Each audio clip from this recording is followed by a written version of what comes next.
clothing around. From infants to adults in all shapes and sizes, they have it at Dodge City, East Brainerd Road, Chattanooga. And I'm Storm Team Quall, Chief Meteorologist at Report. News Radio 92.7.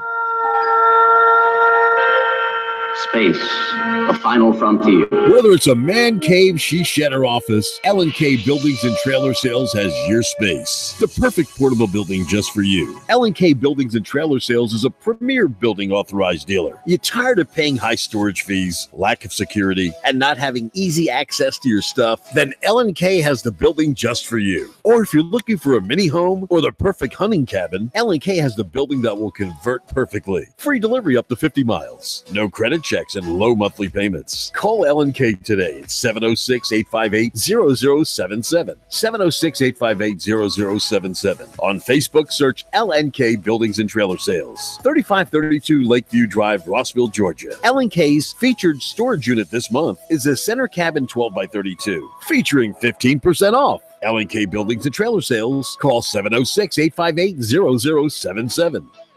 I'm the dude. You know, that or his dudeness, Duder, or El Duderino, if you're not into the whole brevity thing. Cougar Radio 92.7.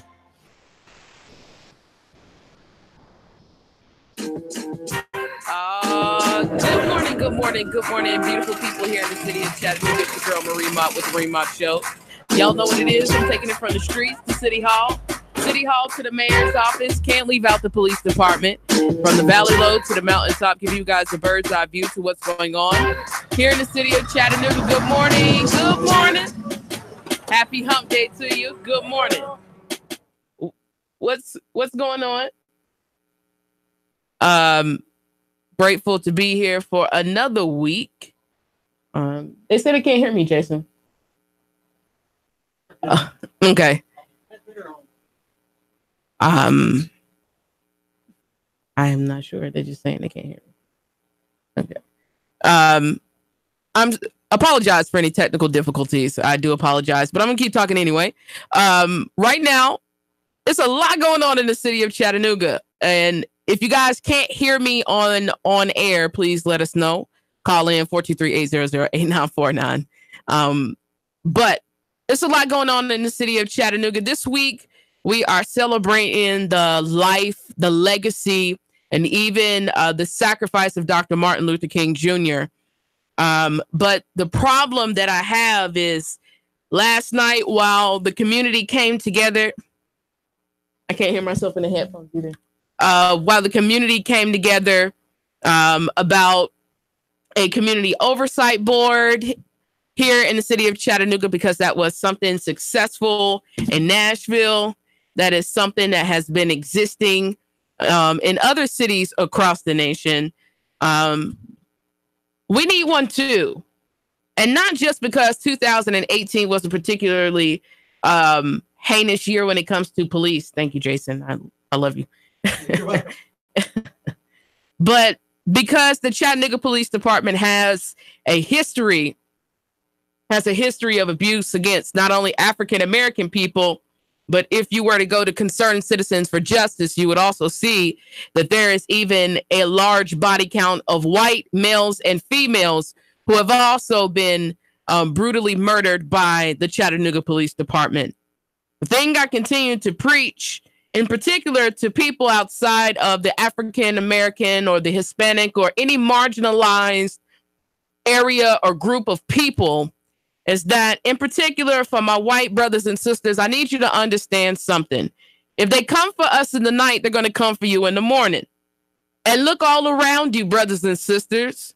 Don't think that what James Baldwin called urban renewal, which he considered in the 60s, Negro removal, that sort of thing is not happening out in the country. Quite the contrary. We had the Koch brothers were looking at bringing a stinky, nasty chicken plant to a protected cove where farmers are desperately trying to keep a chicken plant out of nothing but beautiful green rolling hills and plains and spaces where families have farmed for generations.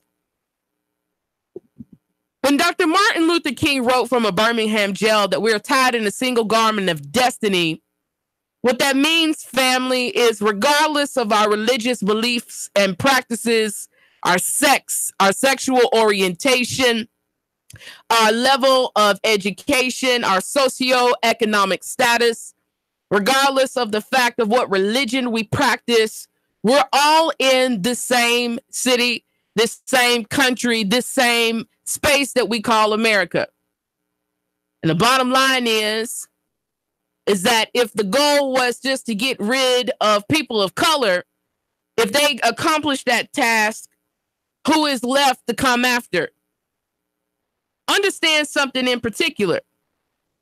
It's not just Black people that are affected by gentrification, because there's still a lot of people who are not African American who live in the city of Chattanooga that are increasingly now getting to the point to where they cannot afford to live in Chattanooga. And the insanity, the audacity of said leadership in this city, from the mayor's office, and people seem to be particular when I say the mayor, so let me just say his entire staff along with them, that the mayor's office has pushed gentrification in the city of Chattanooga, and people might have forgotten what checks and balances are.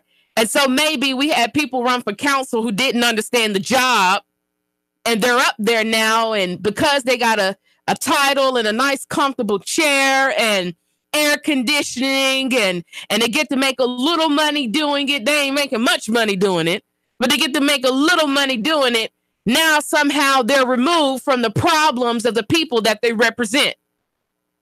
And for the ones who represent affluent areas, it seems to be the sentiment that they could care less. And the problem that I have with that is your destiny is tied up directly into mine. It's tied up directly into mine. You're not going to be able to escape. And for those Bible thumpers who don't seem to read in between the pages, go back and read Esther.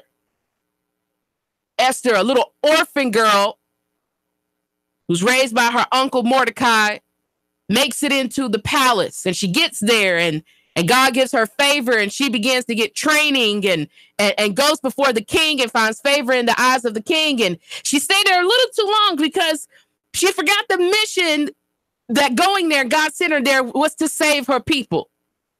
An entire nation of people who were being oppressed. And somebody within the king's court had the plan, an outlined plan to get rid of the Jews. And what we find is that Mordecai gets to a point where he tries reaching out to Esther, and then he finally has to just put it on the table. And that's what I do. I don't have any interest in lying to individuals. I don't just get on the air and just rant. There's a method to the madness, folks. And the bottom line is that we got to see Chattanooga for what it is, beyond the shiny pomps and circumstances. This city is headed towards a failure, a catastrophic failure that's going to have consequences, not for the people making decisions, but for the people who pay the taxes. And have we gotten so far past 2008 and 2009 where virtually this country nearly collapsed, and our money, which we worked so hard for, could have practically been worth nothing overnight? You know, I'm in a world at 30. 2008 was 2 years after I got out of high school. Imagine coming out of high school, starting your 20s in an economic recession, and how difficult a time period like that is for a millennial. And we seem to swing back into a place to where now we can begin to invest and do things. And I see this similar eeriness of all of the stupidity that we did before, as if like we didn't learn our lesson.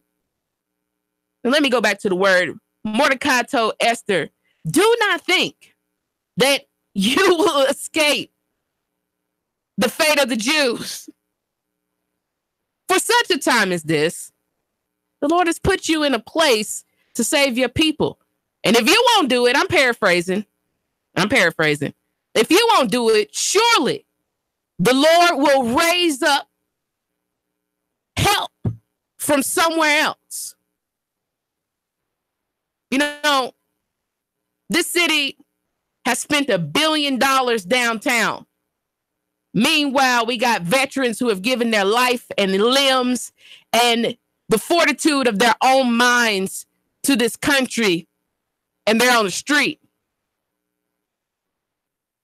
And it's so bad to the point to where a child like Summer Essex has to start an organization before she's even a teenager because she has compassion more than grown men about our homeless veterans. I think it's absolutely degrading. I don't give a damn if it's Andy Burke or if it was Littlefield or Bob Corker. I don't see any difference. If we put $10 million on a park and we have neighborhoods where people don't even have grocery stores, my friends, that is immoral. How are we investing in green space and people don't even have green food to eat? Is that the development, the shining Dixie that we were looking for?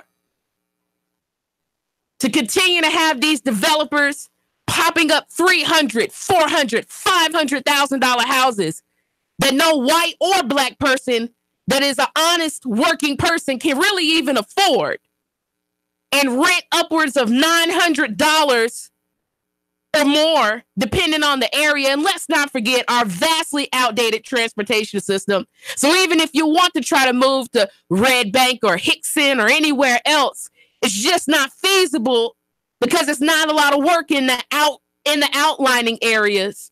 And so you might as well just go on ahead and cough up all the money because you got to be down near downtown to even work. And these folks think because they've put $1 billion, and then in particular, let's be frank. Let me speak freely. Mayor Burke is a chump, and anybody who ever defends him is one too.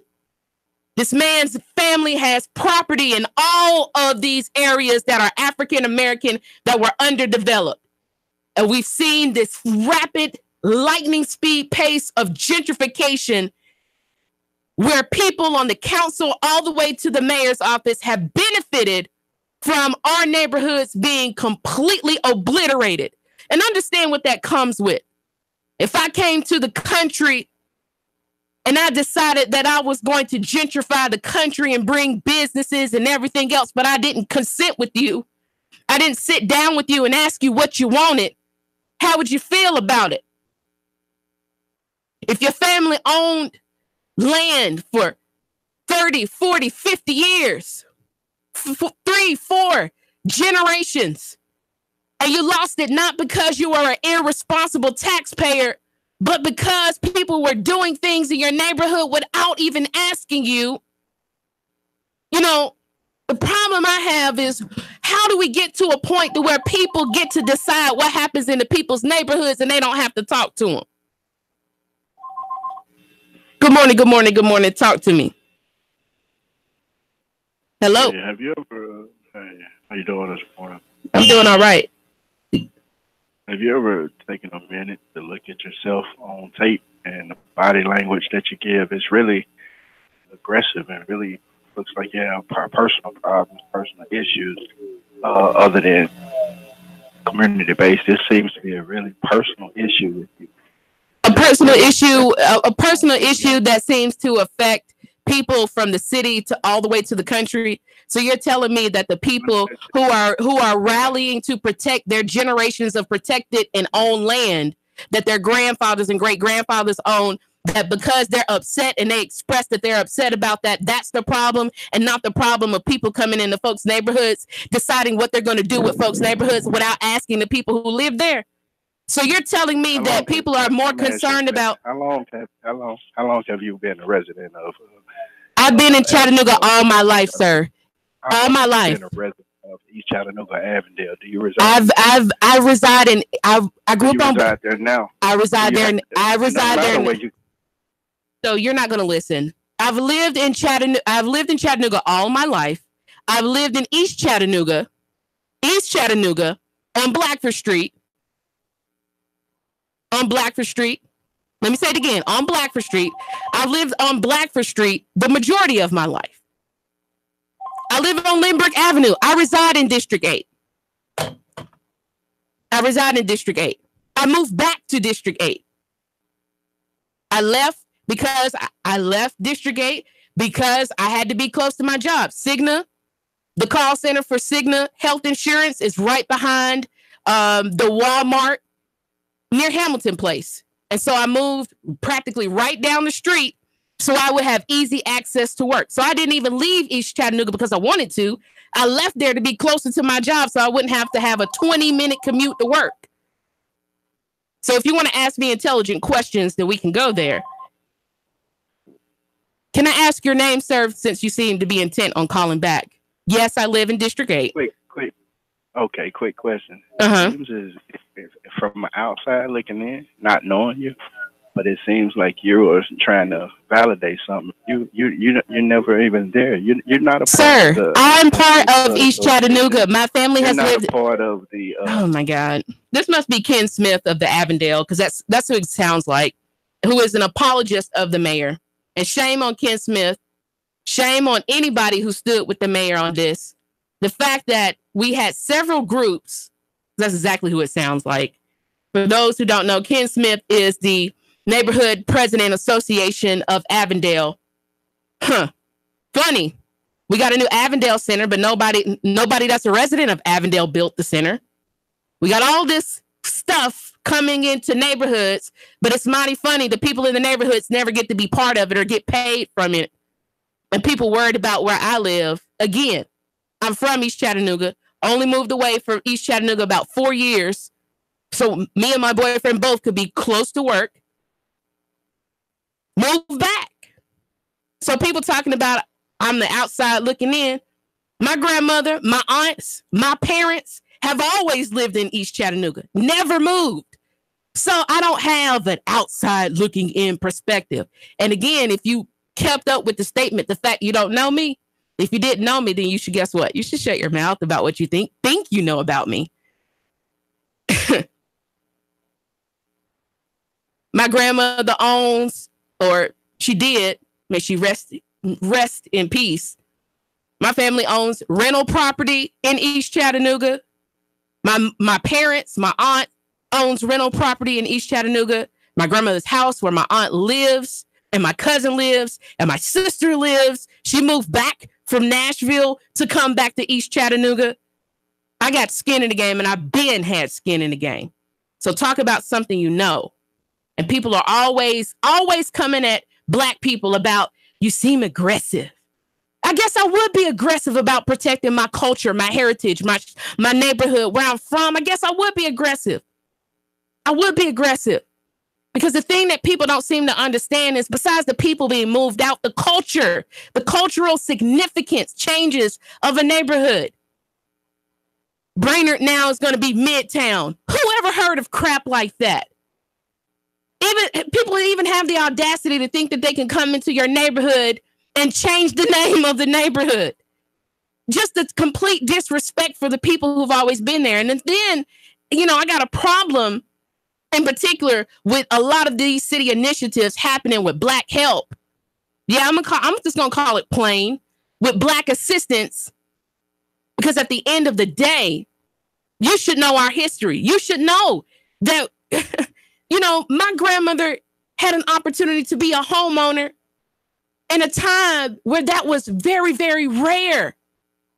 Had an opportunity to make money to even be able to buy a home and save. And I do mean save. My grandmother worked at Coats of America making $7 and I think like $7.25 an hour. And she bought a home, if I remember correctly, in her 50s. And she saved all her money to be able to do that. She saved her money to be able to do that. And so, yes, I'm going to be aggressive if I see that I'm looking at a neighborhood where I know my grandmother saved for years to be able to buy her home and pay for it in cash, and then fixed it up before she left, made it nice, decent to live in. And it could be a point to where, again, our family could lose the property, not because we are behind on taxes or anything like that, but simply from something as simple as getting priced out. And with that, what gets washed away with that is not just the fact that somebody else is moving in and taking its place, but the fact that the culture, the history, my childhood gets washed away with it. And it would be one thing if it actually worked. But the fact we've had Chattanooga article, Times Free Press article, after Times Free Press article, after Times Free Press article, we've had economists, we've had professors who've continued to preach that no matter how much money we dump in the city of Chattanooga, if we don't have job diversity, if we don't have living wages, if we don't have certain elements to keep up with the pace of development, we're doing this for nothing. And eventually it's going to lead to a collapse of our city, an economic collapse. And the thing that I want to wake up and get people to realize is who is always left on the hook for these things that happen from the terrible decisions of leadership? The people. The people. We're going to pay for this. Your children, your grandchildren. Of course I'm going to go off. Of course I'm going to be aggressive. Because generations even unborn are going to pay for this stuff. Nobody, no 20-year-old should have to start life in a recession from decisions made by people older than them, of course. And the audacity of a lot of people and elders who call in on a millennial show telling me why I'm upset and I can't even live in this city and I didn't make any decisions about how it was going. Yeah, I'm going to go off. This is my history, my neighborhood, my family, my friends.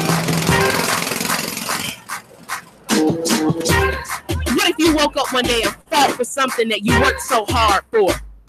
You wouldn't have time to comment on me. But I guess if you sell out, it don't really matter. Stay tuned for the second half of the segment. 3, 2, 1. Chattanooga Radio. Digital FM 95.3 HD4. 92.7 FM's news now. Federal marshals busted a Chattanooga fatal crash suspect. Chattanooga cops say a man responsible for a crash that killed 2 people, including a 92-year-old, was arrested in Atlanta. U.S. Marshals arrested Dwight Turner Jr. 2 other suspects, Sarah Meredith and Haley Hicks, were already in custody. They're all charged with leaving the scene of an accident involving death. More developments in the Athens Park Bloods RICO case. Prosecutors' job's a bit easier. Judges ruled they don't have to prove the defendants made money from each crime they're charged with. That decision made by a criminal court judge, Tom Greenholtz. Defense attorneys have tried to kill this case multiple times through technicalities, but every time they've been shot down by the judge. And officials broke ground on the new Fall Creek Falls State Park facilities. The state is building a new inn, restaurant, and conference center. This is the second in a line of renovations at the park. Val St. John for Nooga Radio, News Talk 92.7, Action News Now. Sean Hannity, weekday afternoons from 3 to 6 p.m. on Nooga Radio 92.7 FM. Nooga Radio 92.7. Hey folks, Jeff Stiles here, talk radio host and infamous technophobe. But I got to tell you, this Facebook Live that Nooga Radio does, it makes sense to me. It really does. Now, we're at 92.7 on the FM dial, but really where you need to go is NoogaRadio.com and just do the streaming audio, 8 to 10 a.m. The first hour is mostly just me just throwing commentary on top of the news. The second hour is me frustrating and irritating you beyond all belief. NoogaRadio.com. Don't miss it. Every weekday. Nooga Radio 92.7. MLS 2239. We will beat any national mortgage company's rate. All day, every day, guaranteed. I'm Ben Phillips, and a financial analyst acted upon that statement and called his local mortgage company, Home Rate Mortgage, to buy his dream home. We close the loan in 23 days, while the national guys, they usually close in 40. Home Rate Mortgage is your local mortgage company in Tennessee. Again, Home Rate Mortgage will give you the best rate all day, every day, guaranteed. So let this story be your story and call Home Rate Mortgage today, 805-9100. And there's no cost and no obligation. So why wouldn't you call 805-9100 or homeratemortgage.com. Turn a house into a home mortgage. Your home is a constant work in progress. Repaint the walls? Yeah, easy enough. Leaky faucet? There's a video for that. But roof repair? You might want some help. That's where Chattanooga Roofing Contractors come in. They have 3 generations of roofing excellence you can count on. Leave the ladder in the garage. Go to chatroofing.com. That's chatroofing.com for Chattanooga Roofing Contractors, a roofing company you can trust. Where can you find exotic surroundings, fine dining, and a taste of Italy tucked away in Chattanooga? On Highway 58, you'll find Portobello's. They serve up food just like Mama used to make, but without the extra helping of guilt. Portobello's has fresh homemade pasta and signature dishes sure to please, bringing you back for more. Just like Mama, the folks at Portobello's are always happy to see you and always happy to meet your friends. Call ahead for delicious takeout or just show up for their amazing Portobello's menu. Portobello'sChattanooga.com, Chattanooga's home for the finest Italian food.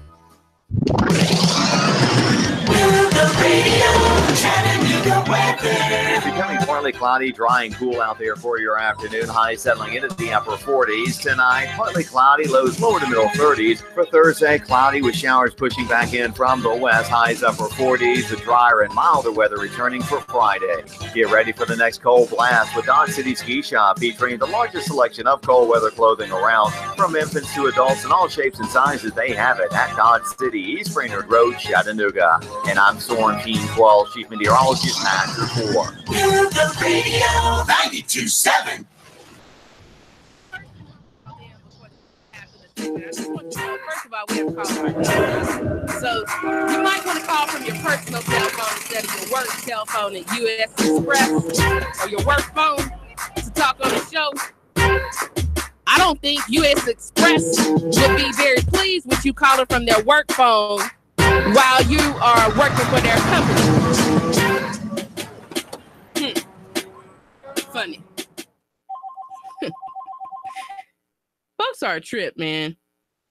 Let me take this call. Good morning, good morning, good morning. Talk to the people. All right. 423-800-8949. The mayor was the one, the mayor's office, the mayor. People say the mayor's not running the city. They say Stacey Richardson is running the city. I don't care who's running the city. I don't know what the mayor's doing. I don't see him unless he's taking pictures with black children or at Main 24 or other crap that's going on in the city while ignoring the real problems that's happening in the city. I don't see him. And I've sat down with the mayor and watched his secretary bite to almost his skin on his nails because of the questions I was asking. And the fact that when you run for political office, you're accountable for people.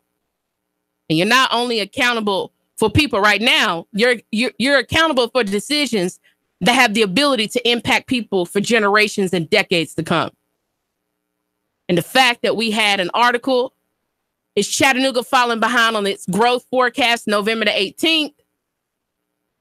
We had the December the 9th, the Unity Group, with the support of the labor unions and the support of other people in the community, stood on the steps of City Hall and gave a position paper on what would benefit East Chattanooga residents and what we're really asking for. The primary thing that we need all across this city is housing. And the thing that I don't understand is that if you know the average salary of Chattanooga residents, and in particular natives, is $50,000 to $60,000 for white counterparts, less than $26,000 for African Americans, their family. I don't see white or black people affording $400,000, $500,000, $350,000 houses. To me, the math, this is simple. You can't afford a $400,000 house if you're making $60,000 a year. There's no way. No way. It's impossible. No way. You're not making enough money. And any bank who would put you in a predicament like that, in particular, especially if what we're doing, we know it's not working, which means that eventually we're going to create an economic situation like a housing bubble. Folks, this is basic. Like, this, to me, this is not hard. This is common sense says build stuff that is affordable for the people who live here. To me, that's not hard. That's very simple. That's simple. If you read COA study after COA study, it's not hard to see that if you're discriminating against Black people into getting into housing, then the way to fix that is to crack down on the banks to make sure that they're not redlining. To me, that's simple. That's simple. To me, this stuff that's happening, it's not complicated. You know what makes it complicated? Backdoor deals, looking out for developers, keeping taxpayers and neighborhood residents out the loop. That's what makes it difficult. People having to poke and prod and put in public requests and try to track down this politician. And then we get sent to this politician over here and into that department over here. And by the time it's all said and done, we've had to track down one piece of information from 7 different locations and 5 different people. That's what makes it difficult. But as far as addressing the issues, it's not hard. To me, it's not hard. None of this stuff is complex. And what world do we live in where people get to be responsible for a city, but don't get to be held accountable for their actions? And the fact that in particular for African-American people, when we do formulate plans, strategies, and we do step to the people who are responsible for this city government, that we get completely ignored. And as a person who's attended boring meeting after boring city council meeting with boring, and I do mean boring representatives, I've seen people come from affluent neighborhoods and all they've got to do is come once. They can get anything they want. Anything. They don't want LED lights on Walnut Street Bridge. You got that. Hello. Talk to the people. Hey, my name's Buster. I'm a new listener. I really dig what you're saying. And as you were saying, the key to solving these issues is simple, but just because something's simple doesn't mean it's going to be easy. And so without transparency, without people in civic groups that like Helen Burns Sharp and her group that sued the city over the pilots and the tax abatements for these, $100 million developments and these things that are pushing people out of affordable housing, making way for these McMansions and these condos who lives there? Who can afford to live in Chattanooga? The information continues to come out, sir, that the majority of these condos that are already built, not even considering like they just bought the yarn factory, they just bought Rock 10 on 1601 Hots Claw. And people act like I'm not from East Chat, but whatever. That the goal is to continue to build more upscale, like the 1601 Hots Claw. The plan is to have lofts starting at 2 bedrooms that start at $200,000 and go all the way upwards of $300,000. If we already know that we have housing that is sitting vacant right now, already in this price range, who in their right mind continues to push people to build more? With the exception of River City Company, Kim White, and particular political interest behind the scenes. I agree. It's insane that somebody would pay that much for a 2-bedroom anything, regardless of location, regardless if it's next to a dog park where you can drink beer or what have you. Chattanooga is getting so weird, but in the wrong way. We have these people coming in that are just taking over, but really contribute nothing to culture or helping anyone up. all they're doing is making Chattanooga less unique, and they're creating, like a yuppie island, like enclaves where you have to make a certain amount, or you have some weird job that you really can't explain easily, but somehow you're working in Chattanooga for some company. If you understand what I'm saying, or what I'm trying to get at. I got you. And I appreciate you. Thank you so much. Yes, sir. Appreciate your comments. Family, like, again, the question that I think a lot of people are asking is, when we drive through downtown, and now that this has bled into other areas besides specifically downtown, who can afford this?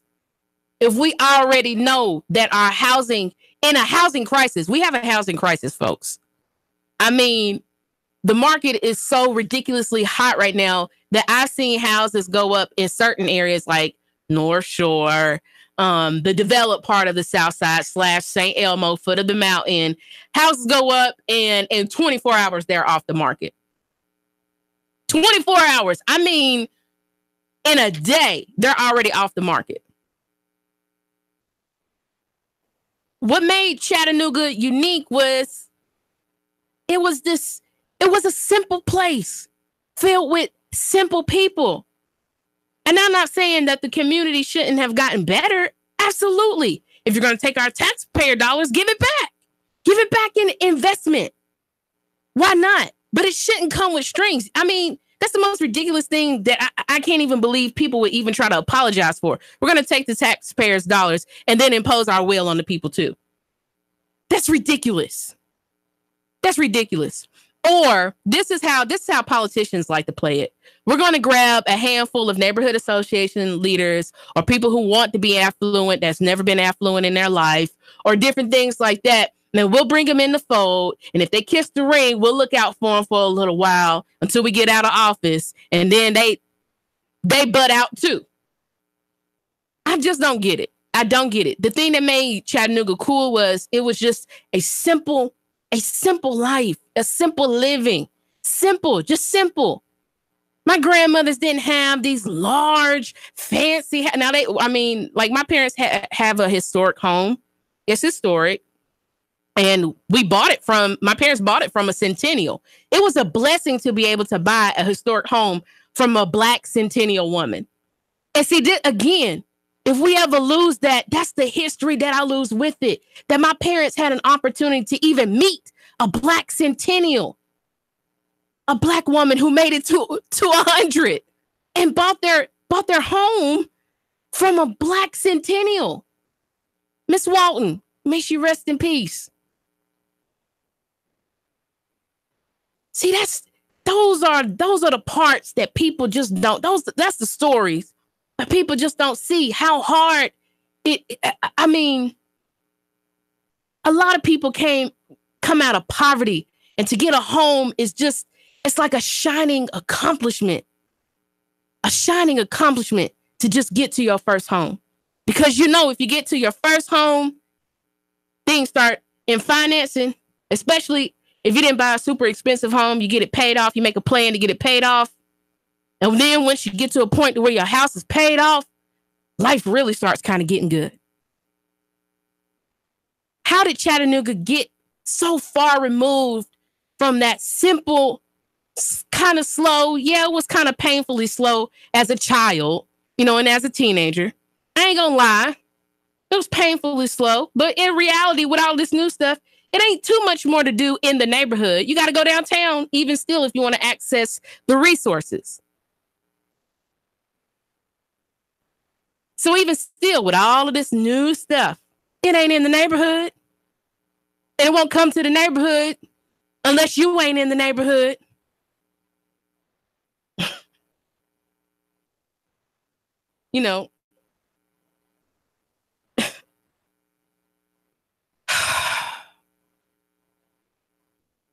Paper after paper not only shows that the people who are doing the planning don't know what the hell they're doing, but the fact of when the people chin check them, And then the people really, really show them that we know what we're talking about. Because Sherman Matthews, Eric Atkins, Helen Burns Sharp, Austin Brown from Nashville, whose family now here in the city. We love you, Austin. You know, all of these people. We spent so much time going through what would be the best option. Dr. Evelina Holmes, who's been working with Area 3 planning. All of these folks. And I said doctor. You know, Dr. Evelina Holmes. Guess what? Black people are smart too. I think we can figure out what we want in our neighborhood. Despite whatever belief people have about African American people.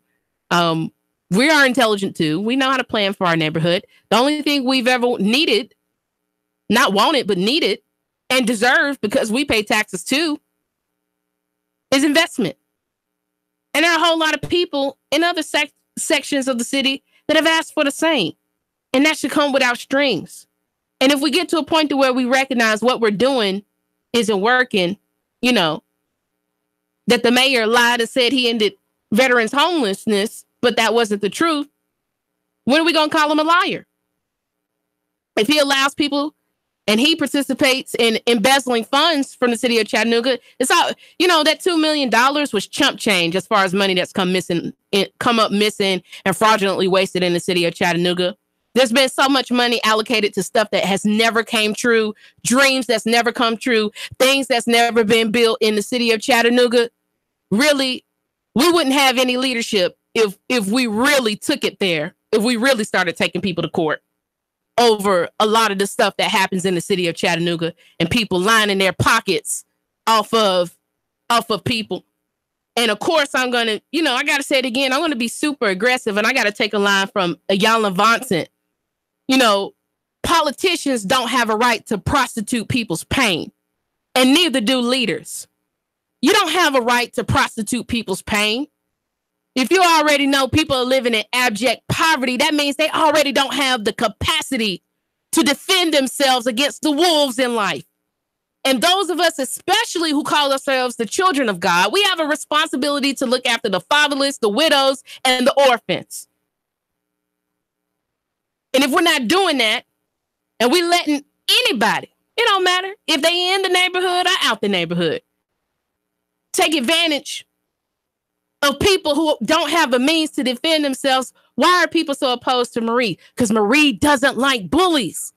It's not because Marie is ignorant. It's not because Marie doesn't have the right intentions. Number one, I think most people are taken aback by the fact that I read, I'm intelligent, and I can articulate.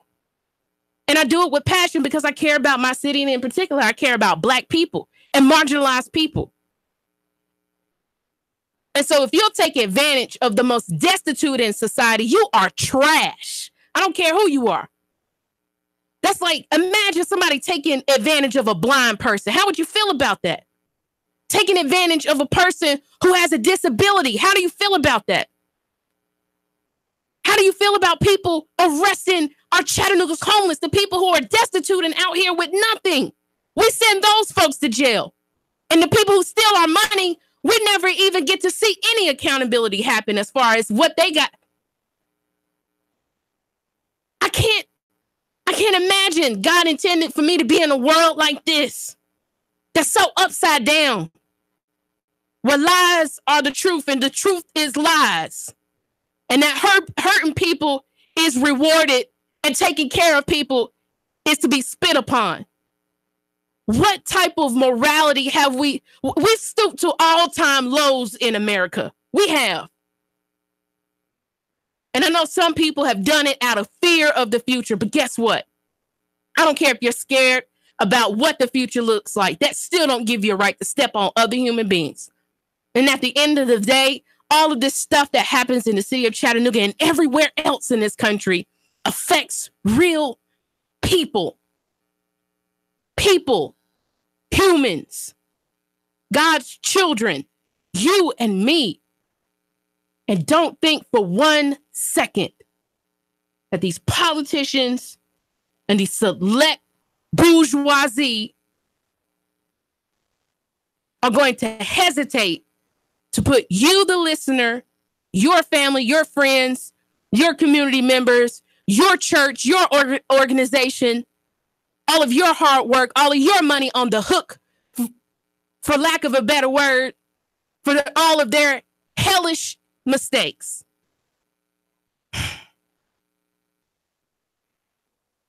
No, don't question me. Because guess what? I don't sit on any boards. I don't sit on any committees. I don't have 1 ounce of Now, I got community power. I do. But I don't have any legislative or executive or judicial power. The real power that has the capacity to change people's lives.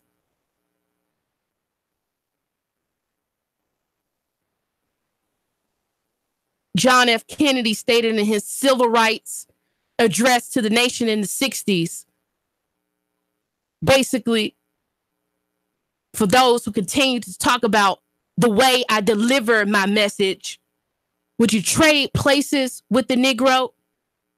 Would you trade places with the Black person or the marginalized Hispanic person that has to endure life like this, or the poor white person? Would you trade places with them and see what life is like for us?